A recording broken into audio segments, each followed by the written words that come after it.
I got a slip disc in my neck, which rendered me pretty much stuck to my mum's sofa for about 6 weeks. And then it was about a 6-month recovery. It was awful. I was in so much pain. And at the end of it, I decided, when I came out the other side, I thought, do you know what? I'm going to do something to challenge myself, to prove to myself that I can be physically active again, because I was literally just sort of, I just felt awful. I decided to do a triathlon, and I invited my parents to come and watch me, and it was a big thing for me. And I had up until then a very, very fractious and unhealthy relationship with my dad. My dad, I love him to pieces today, but my dad was not a good dad when I was younger. He came to the triathlon. My parents had been divorced for a very long time by that point. So he came to the triathlon with his wife, and he behaved really not inappropriately, but he just did what dad always did. It ended the day on a very sour note, put it that way. And I felt really let down. And I thought, that is it. I am done with feeling angry. I am done with making me feel this way. I'm tired of feeling so unhappy with my dad. So I decided to ignore him. Then it got to the point of, we really need to talk, something's not right. And I was like, okay, maybe he's going to start listening. And I said, right, you can meet me, but I'm going to tell you everything, and you're going to have to listen to this, and you're going to listen to me, and you're not going to say a word. And we met in a pub in Clapham, and he sat down, he was like, and I went, no, I'm talking. And I said it all. And actually, we were together for about 3 hours, and I said it all. And at the end of it, I learned quite a lot about my dad too, because everyone has a story, right? Yeah. So in that time, I learned a lot about him. And so I was starting to think, okay, I can now understand. I can't necessarily forgive your behavior of how you've been treated us in our time, but I think I will understand better. So anyway, he went off for 2 weeks, and that was and it was like, I remember calling my mum, and I said, I feel like a whole weight has just been taken off my shoulders. All that anger, all that frustration, all that just disbelief that someone could be the way he was, just went boom. And I was like, okay. That's an incredible story. I was really emotional listening to it. Powerful. Powerful, God. It was. You did that, Anna. You said, I've had enough. You kind of you like burned all your boats. You'd reached the end of your line. But look what you did. Look at your resilience, that when you were on the floor, as bad as it could get, look how you rose like a phoenix. I definitely have a fighting spirit. I should just say before anything that I do have an amazing relationship with my dad now. I think that's important to say, because that has been hugely important for me to rebuild that relationship, and we have. So, whilst it was pretty crappy, I've managed to make my peace with my dad. But you're right, I am I think I don't like the feeling of failure, but because I've failed before, and I've felt failure. And I think for me now, what I have is so important to me that I will fight for it. And, going into lockdown, I think you and I said to you, lockdown, I think, has been the making of me. What were you thinking and feeling in, that day? What was it, March the 20th? Well, that day, my husband and I had to cancel our one holiday of the year, or we just couldn't go because it was skiing, and that's our thing. We always go skiing each year. Right, so we were actually in Brixham in Devon trying to have a holiday. And Boris announced that we were going into this 3-month lockdown. But it's so funny because in November last year, we were crowned Ladies Gym of the Year at the National Fitness Awards. Then in January, I was like, I'm going to open a second location. So my old secondary school, which was Tiffin Girls in Kingston, now an academy, and is now run by Sophie, who is the head teacher there. She was my school friend, and she'd said to me, I want you to come and do WAFA at the school. And I was like, yeah. 3 weeks into the Kingston location, Tooting was running as well, absolutely brilliant. We were totally maxed out at Tooting, and then lockdown happened, and I was like, okay, what am I going to do? And I tell you what, the best thing that happened was I just thought, I've got, okay, I went through the panic, the tears, the fear, and then I thought, I've got to find, there's got to be a solution. We can just bring it, I'm sure we can bring it online. And fortunately for me, I have my business coach, and we're all part of a group of fitness businesses. So I have my own peer group, and we kind of worked, even though we're all working on our own thing, we just kind of worked together or just figured it all out. So we shut the locations, shut them completely, and within a week we brought everything online.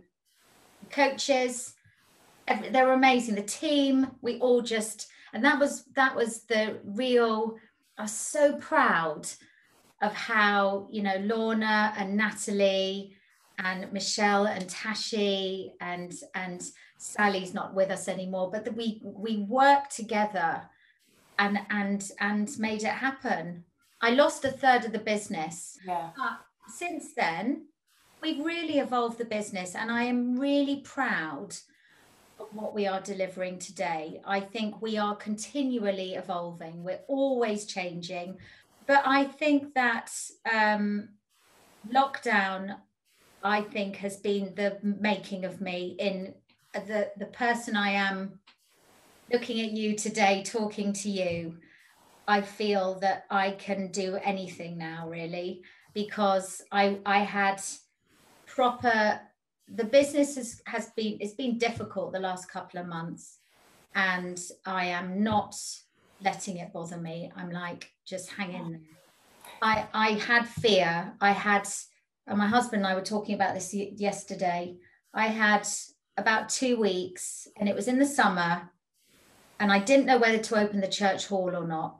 And I just found myself staring at the computer screen, thinking, I don't know what to do. And I was terrified because I didn't want to, one of my biggest goals was not to lose the team, because they're all relying on their income from WAFA. And my biggest fear was that I was going to lose them, and that WAFA was going to be back to 24 women. Yeah, well, if it got to that, I'd start again. But I didn't want to lose my team. My team are everything to me. And I had proper fear. I couldn't function. I cannot tell you how, I know there are loads of people going through worse stuff, but it was my problem at that time. And I just had anxiety that I've never had before, that rendered me completely paralyzed. I couldn't think, I couldn't write, I couldn't make decisions. I was just like, just dead inside, you know. And it's, how long did you last like that before you came back out fighting?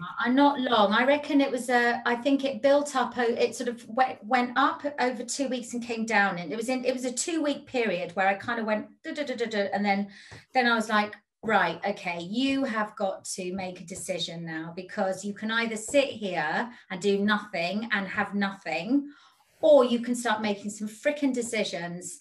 And it was almost like I kicked myself up the butt. I'm sure there will be other things, struggles that will happen in my lifetime. I'm only 48, but I think it's the way that I handle them. I don't have that lack of confidence anymore. I believe that I can do things. I believe that I can make decisions now. That's the other thing, is that's why I just want to work really hard with my members to get them to just find that little bit of hope and confidence in themselves, that everything they feel today that's negative, it can be changed and everything will be okay. I always say to people, everything will be okay. Do you know what I get here listening to your whole story?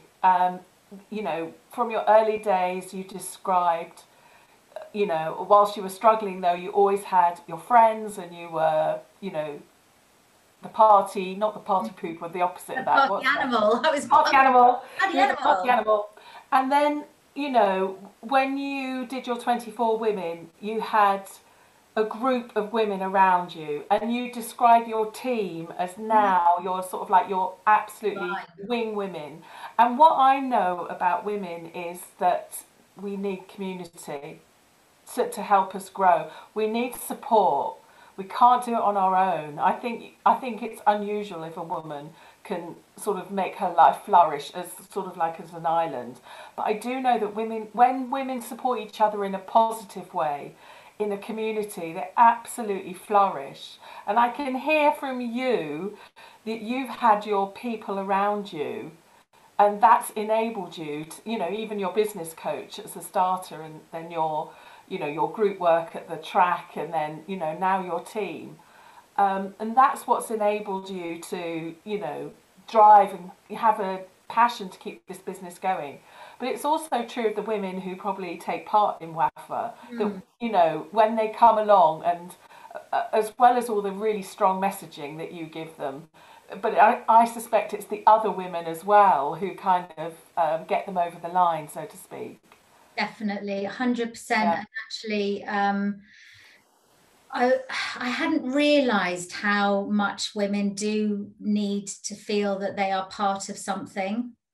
I think men can do things much easier on their own. You know, I think they, like my husband's more than happy to go to the pub with the dog and have a pint and have no one bothering him. I don't mind my own time, but I love, you know, having that community spirit. And I guess when I had those 24 women, it was that light bulb moment of like, okay, not only does this make me feel good, but this is making all these women feel good too. Oh, wow, okay. So if I can do this with 24 women, what could I do with 200 women? Exactly. You know, exactly. Yeah. And then I build a team because I can't do it on my own. Yeah. And you know, I've got Lorna and I've got Natalie and I've got Tashi and Michelle and Charlotte and Ali as well, and Amanda. And now we've got you. You know, it's feeling part of something. Right. So we can now sort of smell the end of this, you know, dastardly era of COVID. What do you see for WAFA? You know, given that Kingston was on the move and you had a momentum and excitement, and then, you know, you got sort of knees knocked from underneath you. What do you think's the future for WAFA?